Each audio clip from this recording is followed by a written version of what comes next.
Bonjour à vous, c'est Jenny Garden, j'espère que vous allez bien. Aujourd'hui je vous partage un message d'une reneuse pour cette chaser. Je les remercie d'ailleurs toutes les deux pour leur autorisation pour le partage de la vidéo, pour le partage en vidéo. Et si vous souhaitez vous aussi bénéficier de cette prestation, n'hésitez pas à me contacter. Dans la description, vous avez toutes les infos pour me joindre. Alors, donc ici, on a plusieurs questions auxquelles la reneuse a répondu. Donc la première, c'est: peux-tu me donner des conseils concrets pour manifester des changements et poser des actes bénéfiques pour moi, que je puisse mettre en place dans la matière? Alors ici, la reneuse répond: tu n'écoutes pas encore assez tes ressentis. Ton intuition te souffle des idées que tu laisses parfois de côté à tort. Il est temps que tu arrêtes de laisser ton mental piloter ta vie. Laisse le pouvoir à ton âme encore plus que maintenant et laisse faire. Alors effectivement, le chaser est souvent beaucoup dans le mental. Le runner aussi, hein, on va pas se mentir, d'une autre manière, mais il est aussi beaucoup dans le mental. Et en fait, on va avoir ici vraiment cette notion de laisse aller ce qui te vient, accueille ce qui vient, écoute ce qui t'est dit, ce qui t'est soufflé en termes d'intuition, etc., pour justement pouvoir continuer d'évoluer de manière sereine. Et l'âme, oui, souvent connaît le chemin, alors que le mental, il sait rien du tout. Et parfois, c'est vrai que l'âme, elle va nous amener sur des chemins qui nous paraissent beaucoup plus risqués, mais finalement qui sont tout à fait contrôlés et balisés par l'univers, puisque c'est le chemin qu'on doit prendre. Donc finalement on se retrouvera à penser qu'on aura plus de difficultés, et finalement c'est pas le cas du tout. Et quand on va à l'encontre de son âme, on se prend plein de problèmes, parce que c'est pas le bon chemin, alors que pourtant il nous semble plus simple, moins risqué, etc. Donc écoutez-vous, écoutez votre âme et demandez-lui de piloter. Laissez-lui le carte libre quelque part. Ouais. Alors, question 2. Pour être mieux alignée dans ma vie aujourd'hui, qu'est-ce qui me reste à libérer précisément? Bon, là, ça sera quelque chose de très spécifique à cette personne, mais ça peut être intéressant aussi de vous partager ça. Il te reste encore des blocages avec l'abondance. Cela touche tous les domaines de ta vie, l'argent, les relations, le travail, ton bonheur général aussi. Effectivement, l'abondance, ça touche tous les domaines. C'est pas que du financier. Il y a des blocages qui sont encore actifs et qui te suivent depuis plusieurs vies antérieures. De plus, tu as aussi des croyances limitantes avec ces domaines. Les deux sont liés, bien sûr. Travaille sur l'amour de toi, car cela te coupe de l'abondance dans ta vie. Cela génère des insatisfactions qui polluent tes énergies. Cela débloquera aussi la valeur que tu as de toi. Comment veux-tu que l'amour vienne à toi si tu ne t'aimes pas suffisamment et que tu as autant de problèmes avec l'amour que tu portes à ton corps, à ton être? Avoir fait du mal aux autres, consciemment ou pas, dans ton passé ou tes vies antérieures, ne fait pas de toi quelqu'un de mauvais. Ce qui fait que quelqu'un est mauvais, c'est qu'il choisit délibérément de commettre des actions alors qu'il sait qu'elles blesseront les autres autour de lui et qu'il continue de faire du mal aux gens. Tu n'es pas ainsi, alors arrête de te torturer pour rien, apprends de tes expériences et change ta façon de procéder par toi-même et pour les autres. Pour toi-même et pour les autres. Alors, pourquoi elle parle d'avoir fait du mal dans le passé? Parce que c'est une personne, la chaser, c'est une personne qui a eu des informations sur des vies antérieures où elle n'a pas fait des trucs très très bien. Effectivement, en ce sens, on a le karma qui vient rééquilibrer tout ça avec les personnes concernées.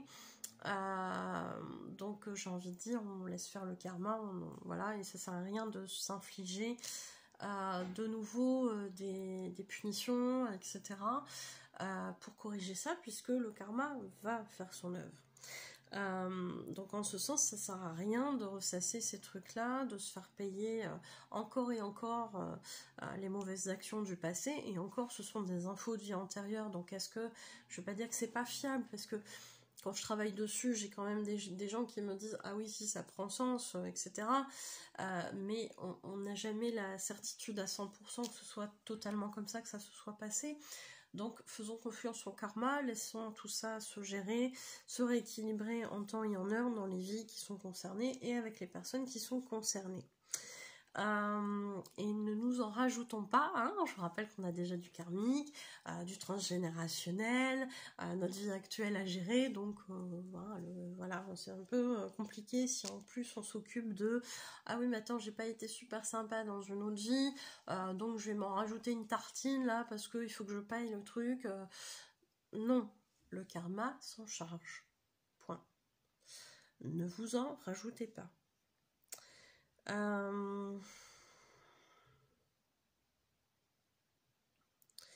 Et il y a vraiment cette notion aussi de mal. On a fait du mal tous, autant que nous sommes, et si vous regardez cette chaîne, c'est que vous avez probablement déjà connu un éveil spirituel.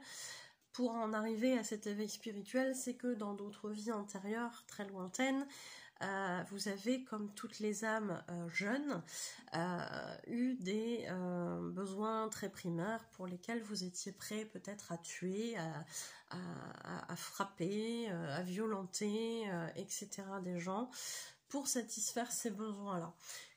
Comme toute jeune âme, comme un bébé qui à un moment donné veut un jouet et tabasse, frappe, c'est mieux, son frère ou sa sœur parce qu'il veut ce jouet-là et pas un autre, parce que c'est celui-là qui est dans les mains de son frère ou de sa sœur.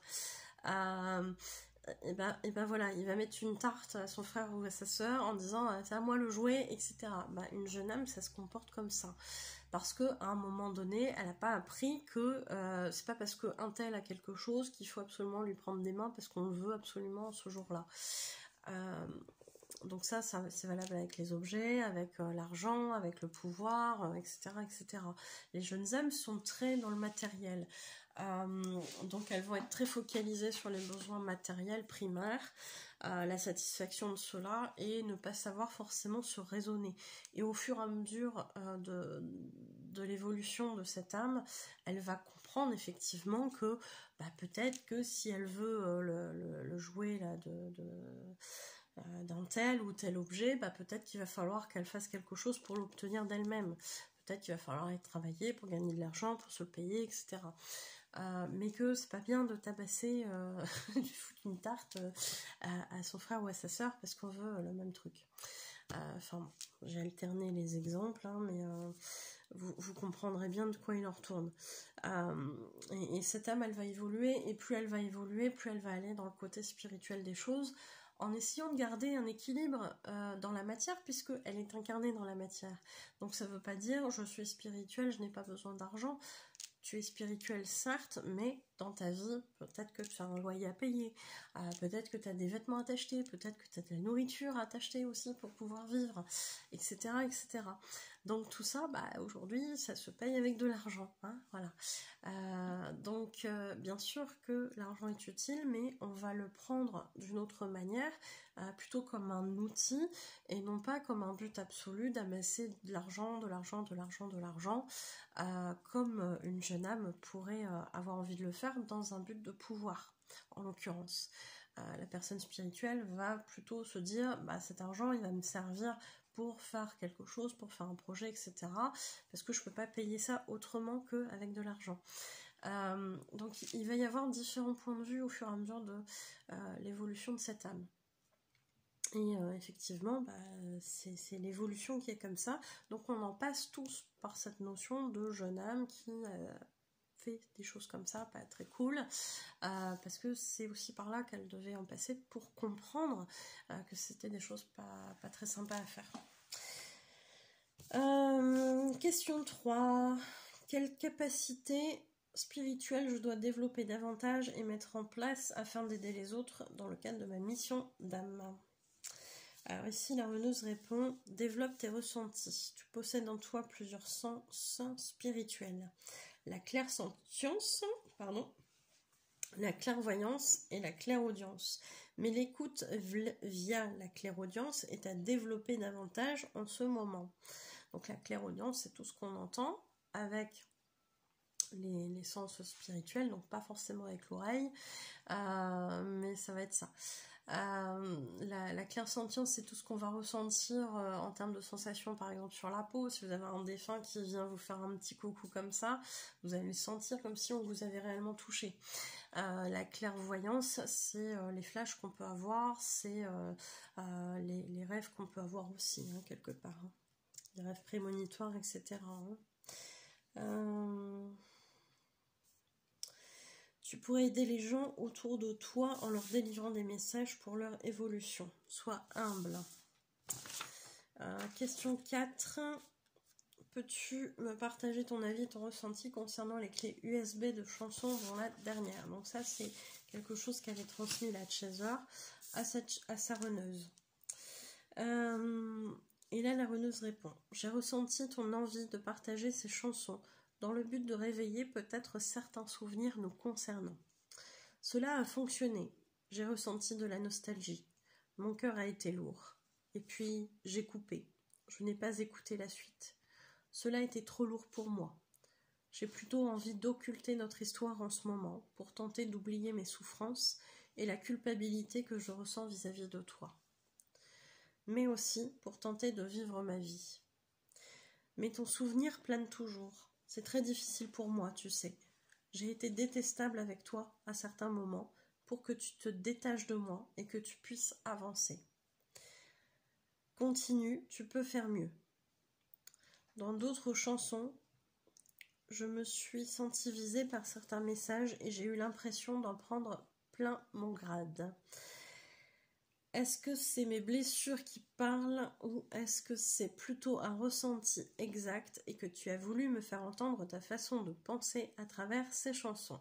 Le doute est là.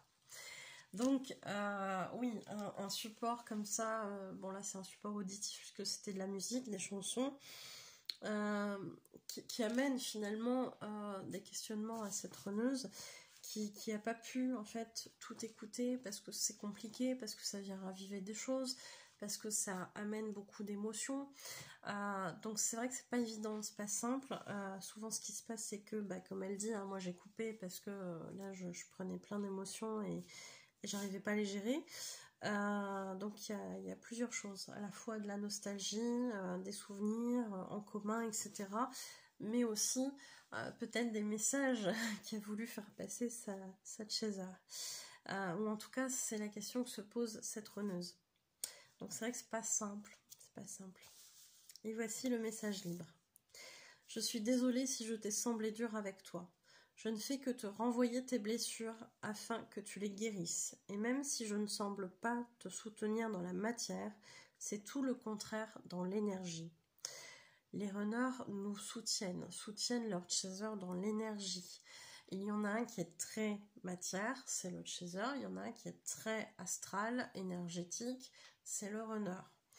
Un soutien pour le runner, ça va être dans le côté énergétique pour son chaser. Le soutien d'un chaser envers son runner, ça va être dans la matière. Pourquoi? Parce que l'un et l'autre ont besoin d'expérimenter ce qu'il ne connaît pas forcément, ce qui n'est pas forcément son milieu à la base. Le chaser va beaucoup être dans la matière et donc il a besoin d'un runner qui va lui faire vivre des ressentis. Le runner est beaucoup plus dans le ressenti et il a besoin de vivre des choses dans la matière. Donc c'est pour ça que ça se passe comme ça chez l'un et chez l'autre. Tu me ressens parfois à certains moments de doute ou de mal-être peut-être. J'essaie de te montrer que tu dois continuer, ne pas abandonner et aller encore plus loin. Arrête de douter s'il te plaît. Parfois le mal-être que tu ressens est le mien. Ton rôle est de m'aider à évacuer ce mal-être et je ne le fais pas volontairement. Je suis confuse si cela te gêne parfois, notamment la nuit, si cela te perturbe, dans ton sommeil. Mais je ne choisis pas de te l'envoyer. Je souhaiterais dans ces moments-là que tu puisses relever ton taux vibratoire. Cela sera ainsi plus facile pour nous deux de supporter ces difficultés. Effectivement, le runner ne choisit pas de faire passer ses mauvaises énergies, ce qu'il a évacué à son chaser via les vases communicants. Il va le faire de manière inconsciente. Le chaser va évacuer des choses effectivement qui ne lui appartiennent pas directement, mais qui appartiennent à son runner. Enfin, des fois il y a les deux, hein, mais là on parle de ce qu'elle apprécie parce que c'est ce qui est évoqué. Et effectivement, quand cette runneuse parle du taux vibratoire, c'est hyper important de garder un équilibre au niveau énergétique.